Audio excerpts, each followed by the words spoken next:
Neste vídeo, um texto publicado no Jornal Mensageiro da Paz, setembro de 1960, sobre a relação entre teologia e revelação.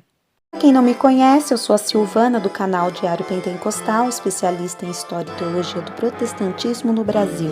Se você ainda não é inscrito, se inscreve no canal, deixe seu curtir e compartilhe com seus amigos para que mais gente conheça o canal.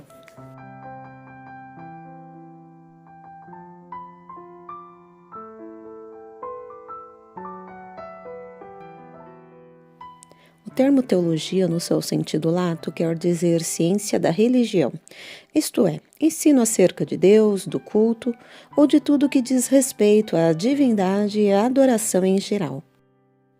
Lembro-me de ter ouvido um dia um pregador dizer o seguinte a um auditório: nós somos contra a teologia, não concordamos com a teologia porque é contrária à revelação.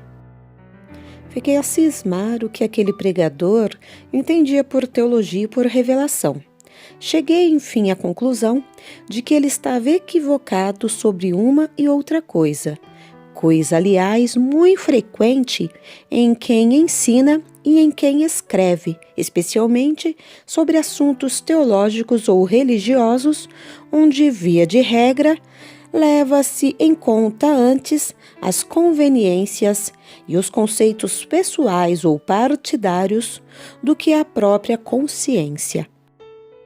Embora não fosse o caso do pregador supracitado, o seu equívoco dependia ou do que se chama preguiça, isto é, a pessoa não procura estudar bem o assunto e firma-se nos conceitos dos outros ou na autoridade dos maus ensinadores, ou então na vaidade que leva o homem a confiar em demasia nos seus próprios pensamentos, motivações estas que devem ser combatidas através de pesquisas e espírito de humildade. É óbvio que de tudo o que há de verdadeiro, há também o falso. Como há a falsa teologia, há também o falso cristianismo, a falsa adoração, os falsos deuses, os falsos mestres, a falsa ciência, os falsos profetas, os falsos obreiros, os falsos irmãos e etc. Mas, por causa dos falsos, não podemos nós desprezar e insurgirmos contra o verdadeiro. Neste caso, seria preciso adotarmos um inveterado cepticismo. Quando nos referimos à teologia, é claro que não nos estamos referindo a livros que são apenas tratados sobre e cujos conteúdos, muitas vezes, são até uma negação ao termo. Referimos-nos, sim, à teologia da acepção absoluta do termo, no que ela é em si, psicológica, filosófica e ontologicamente, isto é, independente de livros ou cultos, quaisquer que sejam. Teologia particular. Teologia é tudo o que se diz ou que se pode saber a respeito de Deus. Ora, e tudo que nós sabemos e ensinamos acerca de Deus é por meio da revelação, pois não se pode conhecer a Deus por outro meio. A teologia tem que tratar de Deus. E como não se saberá nada acerca de Deus, senão por meio da revelação, conclui-se que a revelação é a base da verdadeira teologia. Separar ou pôr em antagonismo teologia com revelação é não entender o que significa nenhuma nem outra coisa, como já dissemos. Quando o pastor ensina na igreja que Deus é o Criador de todas as coisas e que é o único ser onipresente e onipotente, é infinitamente poderoso e cheio de benignidade e bondade, e que só a Ele devemos adorar e render cultos, e que devemos amá-lo de todo o coração, e que o Senhor Jesus é o Verbo que se fez carne, e nele está expresso o mais alto grau de revelação de Deus, e que Ele é o único Salvador do homem, e que não há outro mediador entre Deus e nós, e que o Espírito Santo é o guia supremo da Igreja, e é quem inspira os pregadores a falarem segundo a revelação e vontade de Deus, e é quem santifica e regenera os crentes e etc. Mesmo que ele não saiba quer esteja ciente ou inconsciente, isso significa teologia, porque demonstra certo conhecimento de Deus, da sua vontade e da sua revelação.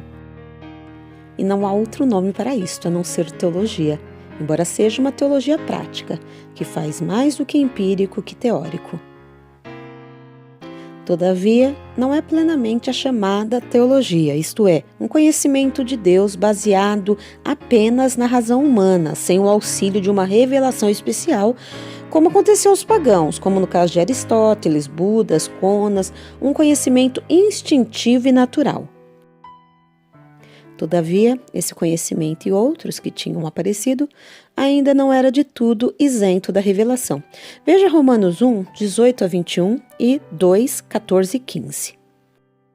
Tudo o que se ensina acerca de Deus é teologia, embora não se use o termo, mas é. Como já ficou dito, a questão não está subordinada a terminologias, raciocínios humanos ou conceitos filosóficos e etc., mas no que ela é em si mesmo, livre e destituída de tudo que o homem possa acrescentar ou diminuir. Se o ensino do cristianismo não é teologia, então passará a ser mitologia, magia ou coisa que o valha. Não é de admirar que muita gente boa chama a Bíblia de um livro de lendas ou mitos.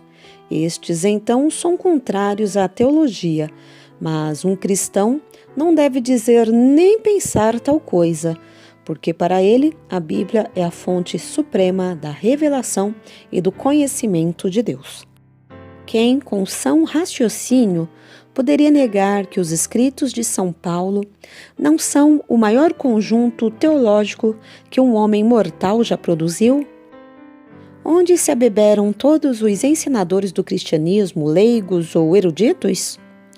Se os escritos e os ensinos de São Paulo e dos demais apóstolos não são teologia, então repetimos, passarão a ser mitologia, porque em matéria de religião não há outra alternativa.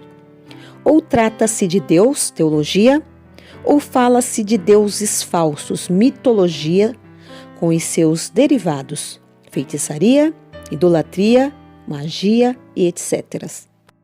A esta altura objetará alguém, mas na Bíblia não se encontra o termo teologia. Já foi dito que a questão não é terminologia. Todavia, encontramos o termo em sua total equivalência e muito bem definido na Bíblia. Por exemplo, encontramos centenas de vezes a proposição conhecimento de Deus. Conhecimento aí não quer dizer um conhecimento formal ou material, mas um conhecimento lógico através da revelação pela qual temos a certeza da existência e do ser de Deus.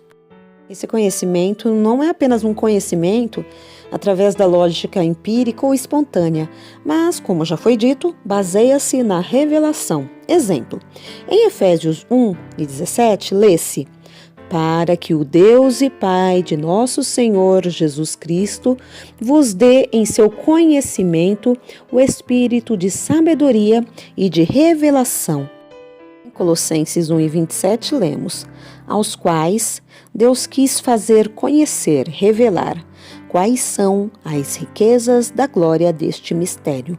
Em São João 1 e 18 lê-se: Deus nunca foi visto por ninguém. O Filho unigênito que está no seio do Pai, este o fez conhecer ou revelar. Aí está, prezado irmão, o termo teologia bem definido da Bíblia, como dissemos, independente de livros ou qualquer outro acréscimo. É através deste conhecimento e desta revelação que muitos servos de Deus têm sido inspirados para escreverem em revistas ou jornais evangélicos que são uma grande contribuição na expansão do reino de Deus na terra.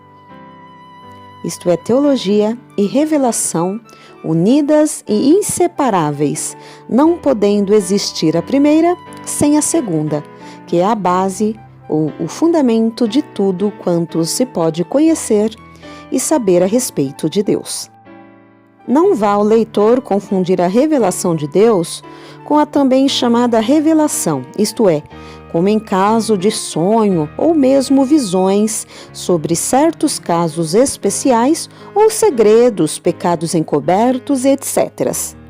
Como no caso de José do Egito, Daniel em Babilônia, José e Maria avisados para fugirem para o Egito e posteriormente para voltarem. Isto não é a revelação geral de Deus, mas sim Deus revelando casos especiais aos seus servos que já o conhecem. Note-se que essas revelações não foram alguém falando acerca de Deus, teologia, mas o próprio Deus revelando casos especiais a alguém, o que até podia se chamar teofania.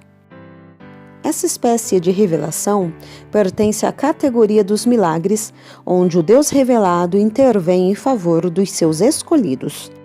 Todavia, qualquer ensino a esse respeito, isto é, sobre a operação miraculosa e sobrenatural de Deus em seus vários aspectos, não pode também deixar de ser teologia. Não é possível em um artigo de jornal tratar-se de um assunto tão vasto como este sobre os seus vários aspectos, nem tampouco o autor é suficiente para uma empresa de tal monta. Apenas procurei projetar um fio de luz sobre o assunto que é ignorado por muitos. Eliseu Queiroz de Souza.